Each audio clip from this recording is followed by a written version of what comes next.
On a quiet road under the cold rain, a simple woman stopped her car to help a stranger, a wounded soldier.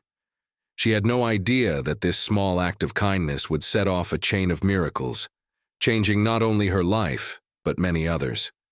This is the heartwarming story of Emma Carter and soldier Daniel Walker, where a knock on the door changed everything. It was pouring rain, the kind that soaked through denim and made headlights blur like tears. Emma Carter didn't plan to stop.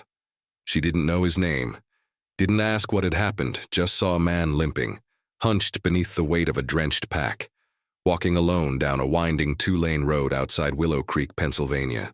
She could have kept driving, most would have, but something inside her wouldn't let go of the sight, a soldier's silhouette swallowed by stormlight. Her daughter's voice echoed in her memory. "Why do people walk alone, Mama?" And Emma heard her own heart answer, because sometimes no one stops. That night she did. She offered him tea, a blanket, a couch. She didn't ask for his story. She just gave him a place to rest. By morning he was gone. No note, no goodbye. Just a folded towel and a Purple Heart medal left beside the sink. Weeks passed. Bills mounted. Foreclosure papers arrived. The world grew quiet and heavy again, until there was a knock. Standing at the door wasn't the bank, it wasn't pity, it was him. But this time he wasn't alone. And what he carried would rewrite everything Emma thought she knew about kindness, debt, and what it means to be seen. The rain had been falling for hours, soaking the narrow back roads outside Willow Creek in cold silver sheets. Emma gripped the steering wheel of her old teal pickup, eyes squinting through the blurry windshield wipers as they struggled to keep up. It was nearly 8 p.m., and she should have been home already. Sophie, her daughter, would be waiting with her favorite stuffed bunny and a mug of warm milk. The bakery van had broken down again, so Emma stayed late to help her boss repair it before the storm turned worse. She never complained, not when the heater wheezed in the trailer, not when the lights flickered, not even when the bills came in thicker than the paycheck. She didn't live for more. She lived for enough. And that night, enough looked like a warm blanket, a working truck, and a road that led home, until she saw him. A figure was walking slowly on the shoulder, head bowed, clothes clinging to his frame like a second skin. He limped badly, leaning to one side with each step. His backpack sagged heavily behind him. Emma's breath caught as she passed. A part of her wanted to keep driving. That voice in her head, the one shaped by years of warnings, told her not to stop. You don't pick up strangers in the dark, Emma. Especially not alone, especially not now. But another voice, quieter, older, surfaced. Her father's voice, spoken decades ago in the same kind of rain. If nobody else stops, maybe it's because you're supposed to. She eased her foot onto the brake. The man didn't look up. Maybe he didn't expect help. Maybe he thought she was stopping for herself. But when she lowered her window and leaned over the bench seat, her voice barely louder than the rain, he finally turned. "Hey," she called gently. "You all right out here?" He paused. The hood of his jacket fell back slightly, revealing a face shadowed by fatigue and rain, and a long, jagged scar running from his temple down his jawline like something burned into him by fire.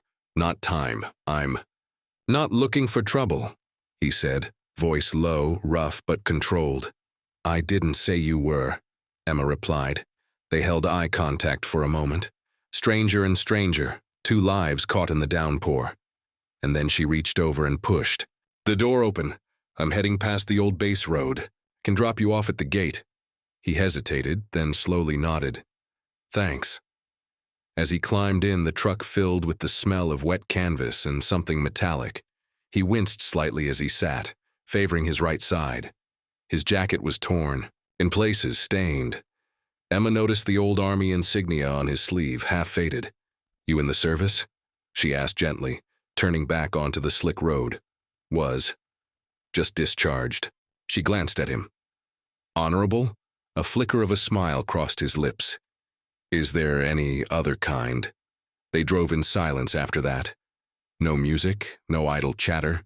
Just the steady rhythm of rain hitting the roof and the gentle hum of the heater. Doing its best. She caught more details at each red light. His hair was cropped tight, military style. The scar trailed past his collarbone, disappearing beneath his shirt. He looked young and old all at once. "You from around here?" she asked. "No, just passing through, trying to get to Fairview." "That's over 20 miles, she said, surprised. "On foot?" He shrugged. Didn't have many options. She clenched the steering wheel tighter, the ache of his words settling in her chest. "What about the VA?" He let out a humorless laugh. "They helped me out, the door." Ahead, the rusted sign for the old military turnoff came into view. She slowed the truck, eyes scanning the dark. "I can let you off here," but he didn't move. "I don't have ID," he said quietly. "Lost my wallet when I got discharged. They said my docs would come in the mail." "You mean they let you out with no ID? No transport?" "I didn't say it was a good system." She pulled to the side, then paused. Her fingers hovered above the steering wheel. The words came before she had time to second-guess them. "Do you have somewhere to go tonight?" He met her eyes, the same guarded look she'd seen in customers who didn't know how to ask for help. "I'll find somewhere." "That's not what I asked." 10 minutes later, he was sitting at her kitchen table, dripping onto a folded towel. She handed him tea, showed him where the coffee would be in the morning. Her daughter Sophie peeked from the hallway once, clutching her bunny, but Emma gently sent her back to bed. She wasn't reckless, she wasn't naive, but something in that scarred soldier's silence told her, this man has carried more than any stranger should ever have to. And tonight she had room on her couch. That was all he needed and all she had to give. The next morning he was gone. No creaking floorboards, no door closing. Just the faint smell of coffee she hadn't brewed, the folded towel left precisely where he'd sat, and something that made Emma freeze mid-step in the kitchen. Something, small and heavy, sat beside the sink. A purple heart. It was worn, the ribbon slightly frayed at the edges, but unmistakable. Emma stared at it for a long time, one hand resting on the counter, the other pressed against her chest like she needed to steady her own heartbeat. She didn't pick it up, not right away. It felt too sacred for hands that had done nothing to earn it. Eventually, she wrapped it in a dishcloth and placed it gently inside the drawer next to a few stray keys, a rubber band ball, and Sophie's old drawing of their trailer taped to a rainbow. She told no one. Not Megan, her best friend, who'd definitely have said something like, "You let a stranger sleep on your couch?" Not her mother, who would have asked too many questions, none of them kind, and not even Sophie, who would have simply assumed that the man was one of the tired angels she believed wandered the world, because Emma didn't know how to explain it. It wasn't logic, it wasn't charity, it was something else, like she had been waiting for something without knowing what. And the night she saw Daniel in the rain, it had found her first. 12 days passed. The towel was still folded neatly. The Purple Heart now shared a drawer with late bills and expired coupons. The couch was empty again, except for the space where the quiet used to be, and then came the letter. She found it tucked awkwardly in her mailbox, half damp from the morning drizzle. No return address, no stamp, just her name on the front. Inside, a single sentence scrawled in blocky handwriting. "You reminded me I still mattered. I'll find a way to repay that." DW, that was it. No signature beyond the initials. No explanation. Just those few words, direct, uneven, almost like they'd been written in a hurry. She stood by the kitchen sink, reading the sentence again and again until it blurred. Then she folded the letter and slid it into the same drawer as the medal. She closed it softly, like laying a flower at a grave. But while Daniel had disappeared, real life hadn't, and real life was not kind. The foreclosure notice came 4 days later. A thick envelope from Willow Creek Credit Union, her name printed in bold, impersonal font.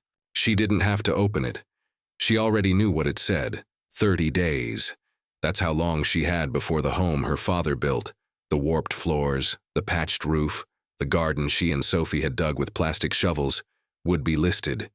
Auctioned. Lost. She had tried.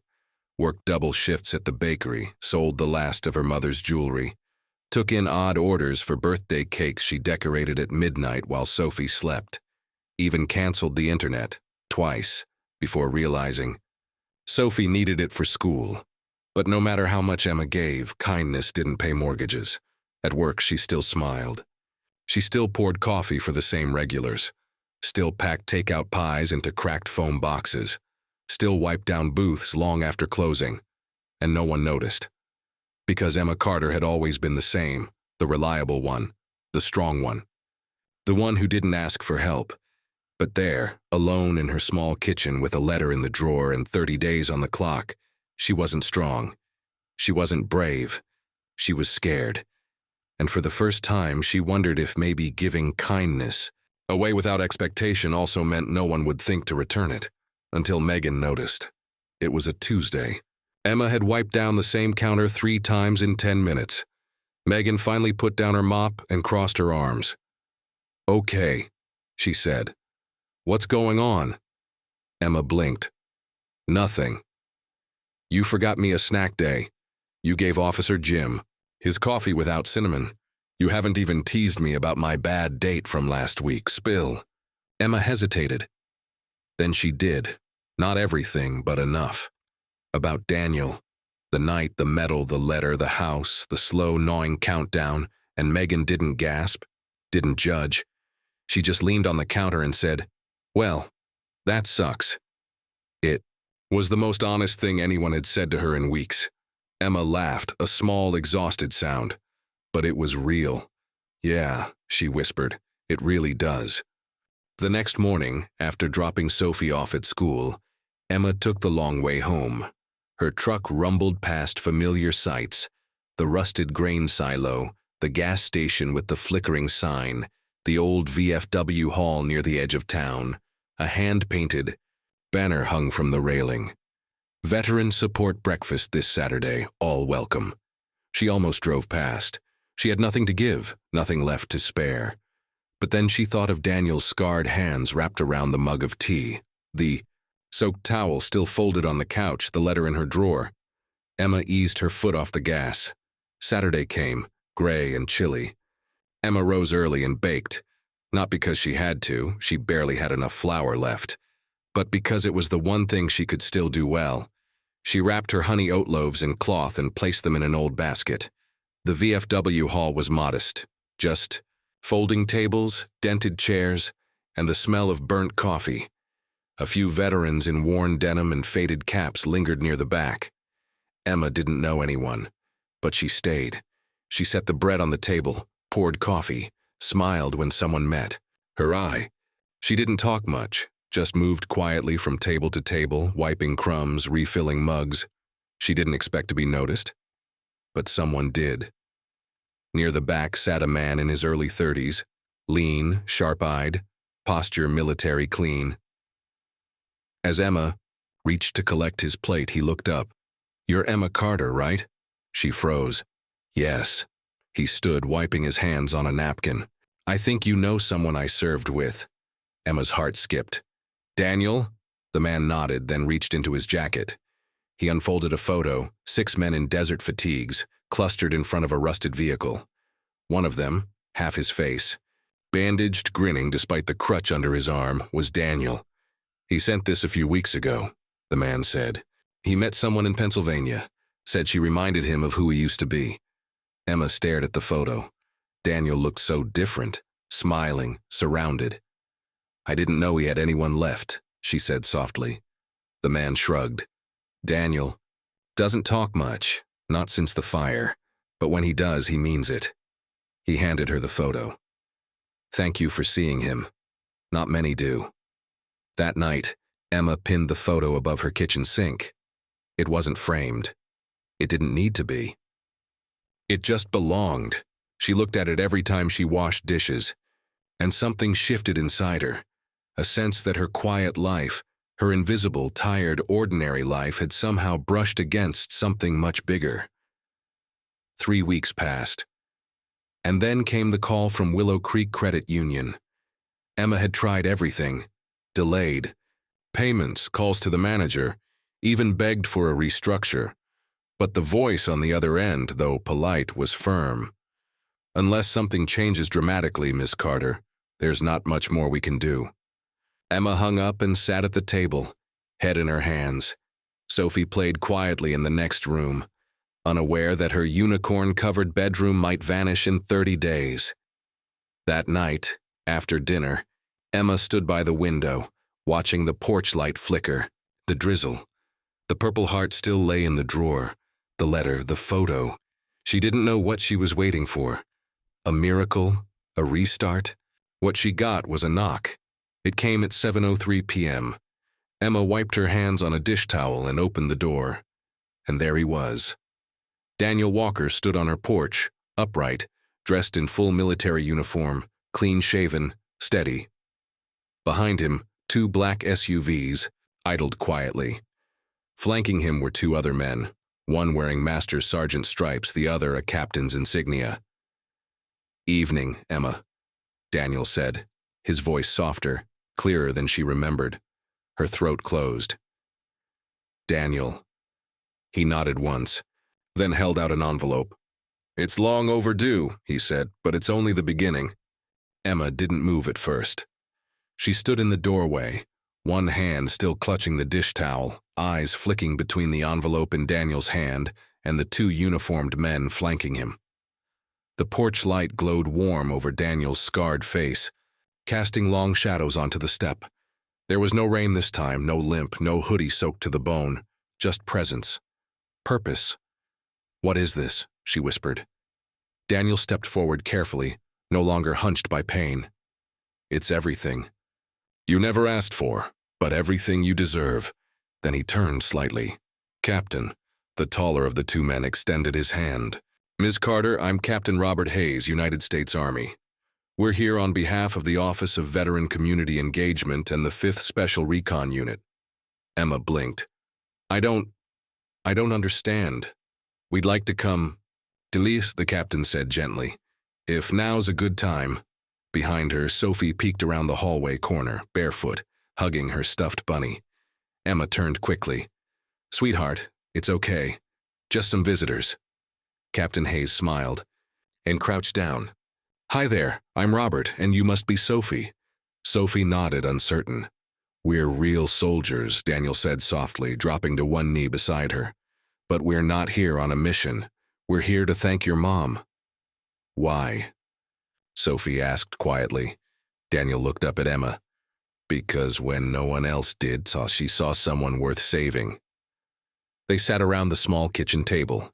Emma, Daniel, the captain, Master Sergeant Alvarez. Sophie, after some coaxing and a promise of dessert later, returned to her room. The envelope lay unopened in front of Emma. Daniel spoke first. "The night you picked me up, I was in a bad place," he began, hands folded tightly in his lap. "Worse than I let on.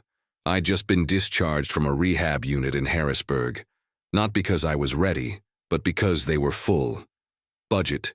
Cuts." Emma's mouth parted, but she said nothing. "I lost my wallet in the fire, had no ID, no money, no place to stay. I was walking to Fairview because an old buddy used to live there. I didn't even know if he still did." He hesitated. "There was a bottle in my bag, my last one, unopened. I'd planned to find a quiet spot and disappear." Emma's eyes welled. "Daniel." "But then you stopped," he said, his voice catching. "You didn't ask me what I'd done. You didn't flinch at the scars. You didn't treat me like a stray dog or a liability. You gave me tea, a towel, silence. You treated me like a human being." He turned to Captain Hayes. "I wrote my unit that night, told them something happened I couldn't explain, something I hadn't felt since before deployment." Captain Hayes opened a black folder and slid a document across the table. Emma stared. Her name, Emma Carter, was printed in elegant script at the top, beneath the seal of the U.S. Army. Certificate of Community Honor for her exceptional compassion, courage, and quiet service to a wounded veteran. Ms. Emma Carter is hereby recognized as an honorary civilian contributor to veteran resilience and recovery initiatives, with all corresponding privileges and acknowledgments. Emma blinked hard. That's the Secretary of the Army." "Yes, ma'am," Captain Hayes said. Master Sergeant Alvarez then placed a second document beside the first, simpler, plainer, but far more powerful. "This one," he said, Daniel insisted on. Emma read the first line and felt the air leave her lungs. This letter confirms full acquisition and forgiveness of mortgage debt associated with the property at 178 Orchard Lane, Willow Creek, Pennsylvania. Her home, her father's home, saved. Her eyes filled, her voice cracked. Why would you do this? Daniel met her gaze. Because what you did wasn't just for me. You reminded me, and the people I serve with, that quiet kindness still exists, and that it matters. Emma pressed her hands to her face, shoulders trembling. They didn't stay long, just enough to answer her questions, enough to promise follow-up support. Before they left, Daniel reached into his uniform pocket and placed a small velvet box in her hand. She opened it. Inside was a heavy silver coin engraved with a military emblem on one side. On the other, a single line. She didn't ask, she just acted. It's a challenge coin, Daniel explained. Usually for valor in combat, but sometimes we give them to civilians when they remind us why we serve. Emma held it close, unable to speak. That night after Sophie went to bed, she sat by the window, fingers running over the smooth edges of the coin. The certificate hung quietly above the mantel. The letter lay folded beside the sink, and in the drawer beneath it all, the Purple Heart still rested. The home was safe now. But what she'd given that night on the road wasn't charity. It was dignity. And it had come back multiplied. For a while, everything felt still. Emma moved through her days with a quiet calm, like someone walking through freshly fallen snow, carefully, reverently, not wanting to disturb the peace that had finally arrived. The house was safe. The debt, gone. She had slept a full night for the first time in months. But peace has a way of being temporary, especially in places where old paperwork gathers dust in dark corners. It started with a voicemail. Hey Emma, this is Tommy Sanders from County Services. Sorry to bother you, but something's come up with your property records. You might want to swing by when you get a chance. She felt it immediately, that twisting knot in her gut. The one she hadn't missed. The office was dim, full of filing cabinets and the scent of stale coffee. Tommy, the same clerk who'd handled her tax filings for years, looked sheepish as he rifled through a manila folder. I know the Army paperwork cleared your mortgage, he said. But when we scanned the deed again, something came up. Emma leaned in. There's an old lien attached to the land, Tommy continued. Dated back more than 20 years. Looks like your father took out a private loan after your mother passed. It was never formally discharged. The debt got sold to some third-party agency, and now they've filed a claim. Her voice barely found its way out. What does that mean? He winced. Technically, they now own the acreage behind your home, everything past the main structure. The garden, the shed, the coop, anything not directly tied to the original mortgage. Emma felt the air disappear from the room. But that's our backyard, she said, stunned. That's where Sophie planted her first sunflower. That's where She stopped herself. I know, Tommy said gently. But they filed legally. If we don't contest it fast, they could fence it off, even sell it. He lowered his voice. I looked into the agency. They've done this before. Of course they had. A faceless corporation digging up old debts, preying on vulnerable families, hoping no one would have the strength or knowledge to fight back. Emma left the building in silence. She sat in her truck for nearly 10 minutes, unmoving, hands locked on the steering wheel. Then she pulled out her phone. The message she typed was simple. Hi, Daniel, I know you've already done more than I could ever ask. But something's come up. She hit send and whispered into the empty truck. Please let kindness keep going. Daniel didn't ask for details. He just called the next morning. He listened carefully, quietly, the same way he had that first night in the rain. Then, after a pause, he said, I'll take care of it. 3 days later, a man in a charcoal suit walked into the county records office. He carried a leather briefcase, a federal ID, and the unmistakable confidence of someone who wasn't used to being told no. He didn't threaten. He didn't argue. He simply handed Tommy Sanders a packet of documents, stamped with a federal seal and signed by a judge from the Eastern District. The lien was invalid. The loan had been reactivated through fraudulent means. The agency behind it, a shell company, was currently under federal investigation. It was over. This time, for real. When Emma got the call, she didn't answer right away. She just stared at the screen. Then she climbed into her truck, drove to the edge of town, and sat at the top of the old hill where her father once taught her how to roll start a stalled engine. She cried there, quietly, messily. No one was watching.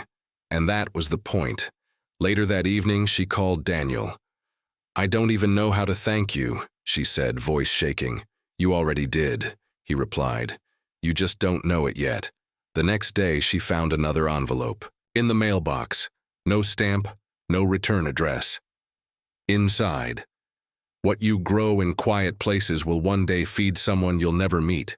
And beneath it, a single word, written in slanted script. Semper. Latin, for always. Emma folded the note and placed it beside the Purple Heart, the coin, and Daniel's original letter. A small wooden box now held them all, kept not as trophies but as reminders. That weekend she stood barefoot in her backyard, the late spring sun warming the soil. It was hers now, all of it. And the roots she once feared would be ripped away had grown deeper, stronger, steadier. Because in the end, the knock on her door hadn't just brought help, it had brought justice. And no corporation, no false debt, no buried paper trail could take that away from her again. Spring came quietly to Willow Creek. Lilacs bloomed again at the edge of Emma's yard, their scent drifting through the open kitchen windows as bees hovered over the vegetable beds she thought she'd never see again. The coop behind the shed clucked with new life, and every morning Sophie ran barefoot through dew-covered grass to check for eggs. The land was truly hers now, not just the house, but the earth beneath it, the trees her father once planted, the garden she'd saved with, every late-night worry and whispered prayer. But something deeper had shifted too. Emma moved through the world differently now, not louder, not prouder, but steadier. She no longer avoided eye contact at the grocery store. She looked people in the eye and smiled, not because of the recognition, but because she had survived. And because somewhere in the back of her mind she kept hearing Daniel's words, "What you did reminded us why we serve." Emma hadn't asked to be seen, but now people did. The first real change came in the form of a letter from the Veteran Resilience Network of Eastern Pennsylvania. It arrived in a plain white envelope with a formal seal and a handwritten postscript at the bottom from Daniel. "Just show up. That's all you've ever needed to do." The letter asked if she would consider serving as a community advisor, not because she had military experience, not because she had a degree, but because she had lived it. Quiet compassion, grounded strength, the kind of perspective that couldn't be taught. At first, Emma hesitated. She wasn't a speaker. She didn't know the right terminology.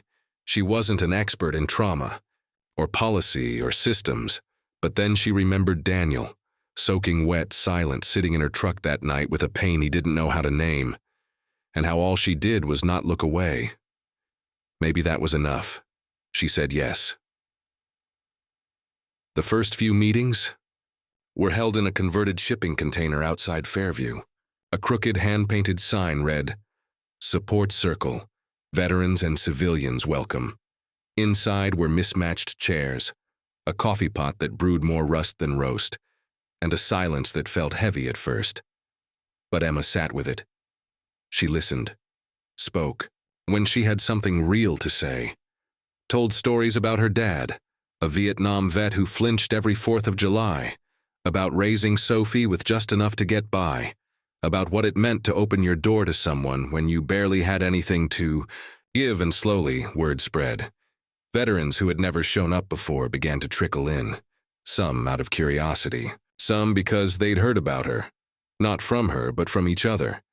One afternoon in late April, an older man named Harvey sat beside her in the parking lot after a session.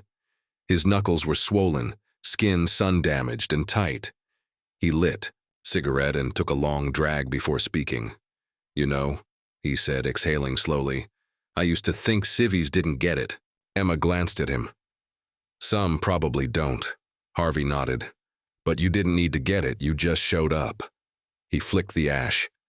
We need more people like that. She didn't reply, just sat there with him, letting the silence do what words couldn't. Back in Willow Creek, life didn't turn dramatic. It turned deeper. Megan still dropped by every Friday night with a bottle of wine and jokes about our town's quietest celebrity. But now, sometimes the jokes came with real stories about people who'd been helped because of what Emma started. Veterans came by the bakery, strangers from nearby towns. One woman, tearful, hugged Emma and whispered, "You reminded my son." He still mattered, then left before she could even ask her name. At the farmer's market, Emma set out a hand-carved wooden sign. Free produce for any veteran, no questions, no limits. And below it in smaller letters, "If you've served, let the earth serve you now." Some took potatoes, some took nothing. One young man just stood at the edge of the stall for 15 minutes, then whispered, "Thank you," and walked away empty-handed. But he didn't leave empty. Daniel visited only a few times, but when he did, he never came alone. Always with someone new, a quiet man who rebuilt the fence, a wiry woman who rewired the coop, another who fixed the loose latch. On her front gate, like it was part of national defense, they stayed just long enough to help, then left, no fanfare, no debt. One of them, Reggie, returned a week after the lien was cleared, and without asking installed solar panels on her roof. "I didn't ask for these," Emma said, watching him from the porch. Reggie just nodded once. Daniel said sunlight helps things grow. Emma stood on her porch one golden evening, arms folded as she watched Sophie run through the yard, laughing, barefoot, joy unburdened. This was what it meant to keep something, to earn it. Not through might, not through speech, but through quiet resilience.